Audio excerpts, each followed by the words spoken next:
بسم الله الرحمن الرحيم۔ اور ان پیغمبروں کے بعد انہی کے قدموں پر ہم نے عیسیٰ ابن مریم کو بھیجا جو اپنے سے پہلے کی کتاب تورات کی تصدیق کرتے تھے، اور ان کو انجیل عنایت کی جس میں ہدایت اور نور ہے، اور تورات کی جو اس سے پہلی کتاب ہے تصدیق کرتی ہے، اور پرہیزگاروں کو راہ بتاتی اور نصیحت کرتی ہے۔ مسیح ابن مریم تو صرف خدا کے پیغمبر تھے، ان سے پہلے بھی بہت سے رسول گزر چکے تھے، اور ان کی والدہ مریم خدا کی ولی اور سچی فرما بردار تھیں۔ دونوں انسان تھے اور کھانا کھاتے تھے۔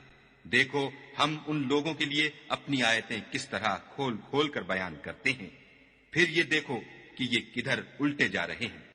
جو لوگ بنی اسرائیل میں کافر ہوئے ان پر داؤد اور عیسیٰ ابن مریم کی زبان سے لعنت کی گئی، یہ اس لیے کہ نافرمانی کرتے تھے اور حد سے تجاوز کیے جاتے تھے، اور برے کاموں سے جو وہ کرتے تھے ایک دوسرے کو روکتے نہیں تھے، بلا شبہ وہ برا کرتے تھے۔